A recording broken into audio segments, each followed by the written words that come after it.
I'm going to London and I want to make a travel sketchbook, and this time I want to spice it up with backgrounds. So I have no idea what I'm doing, but let me show you. This is the one I'm using, the travel booklets by Hannah Muller. I love them. It's 140 GSM. It's not a lot, but I plan to only draw in black in there. So that's fine. But I want to spice it up and add some colors in the background. I would call that a junk art travel journal. So I always keep the first page, I don't know why. And I have applied something on every page. So it's different on every page. This one is acrylic ink. This is a Stabilo marker.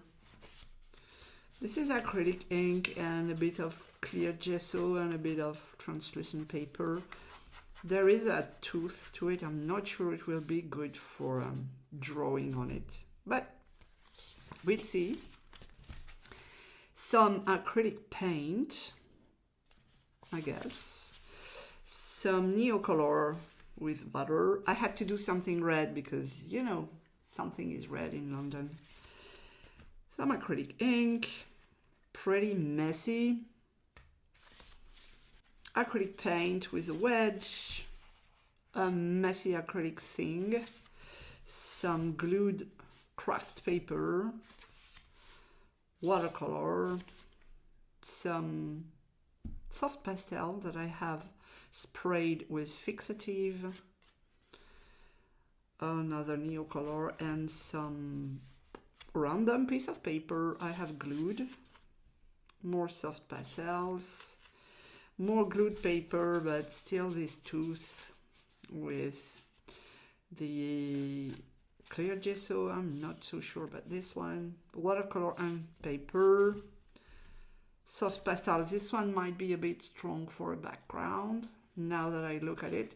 Some vintage paper, watercolor and paper. And I have this little pocket. So maybe I will regret doing that, but I'm willing to try. Well, this is the magic of editing. Now, here is the finished sketchbook. I'm back from London and I have finished my sketchbook. I've been using different pens on my background, and this one was a bit too thin. It's not really visible on the green background, but I like it anyway. This one was fun to have two colors, and it was made in maybe 2 minutes, so it's pretty messy. I love this one. It's a splash of acrylic ink and a bit of translucent paper with a bit of acrylic clear gesso, and it has a tooth. Can you hear the difference? So I'm happy to see that my pen is working pretty well on this gritty surface. And I think the 2 pages are pretty cool. Even if pink is not really the color of London, it's more red, but that's the way it is. Some building. Took me a while to do this one. I love this one. It's a continuous line.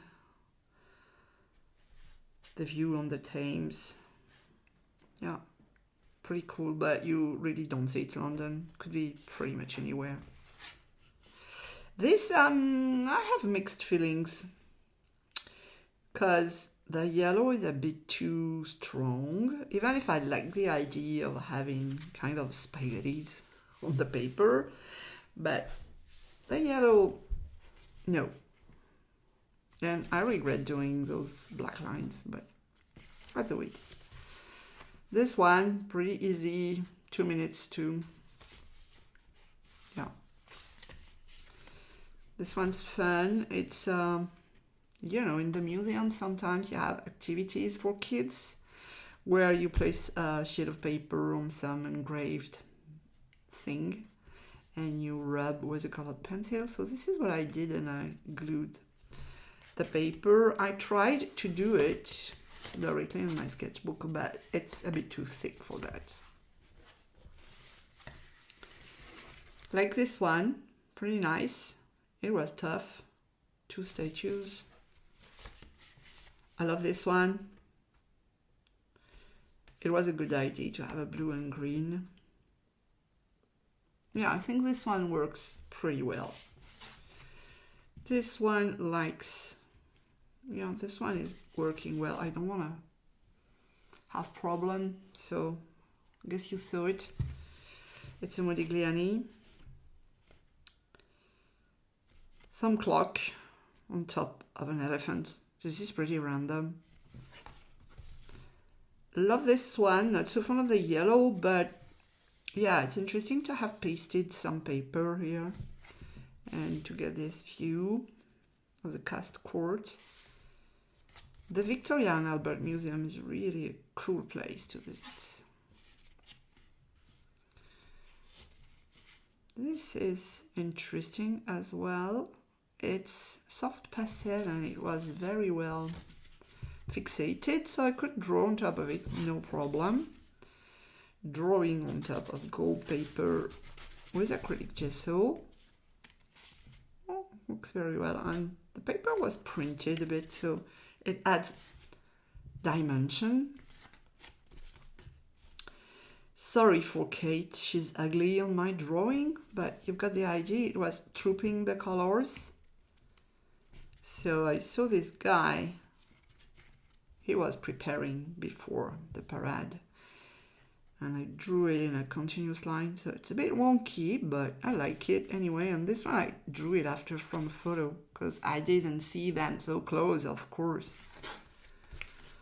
This page I had to revamp it because I had placed soft pastel on the edge of the stick and it was not well fixated, so I tried to draw on it and everything went messy. So I placed a layer of acrylic gesso, clear gesso, and pasted some part of the bag from the British Museum. It's kind of a sample of what I bought. So gold paint, which is very opaque. Nothing is visible under. And I won't do that again. It's too much having a fully printed paper. I was not inspired to draw on it when I was on location.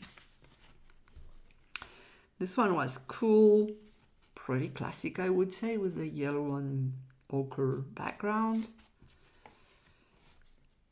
This one is testing my new pen with the long hair, but I don't like it. And yeah, this one is cool, having some lines on the paper in the background. I think it's pretty nice. And I pasted some part of a bag from Cornelissen and Son, which is a pretty cool fine art store. So what are my conclusions on doing such a thing? I like it. I think it's fun. It adds a bit spice to your sketchbook. You have to prepare that maybe 3 or 4 days ahead of your trip because it takes time to draw and to let the pages dry. After that, you have to be careful not to do so strong colors like I did here. It was really too dark, so you cannot draw on top of it. And more than that, it was soft pastel. It works if you fixate it very well. This has to be worked a bit more, but there is potential. All in all, I think I will do it again because it's a bit more challenging than drawing on plain paper. So what do you think? Does this inspire you to make your own travel sketchbook with backgrounds? Let me know in comments. Thanks for watching. See you soon.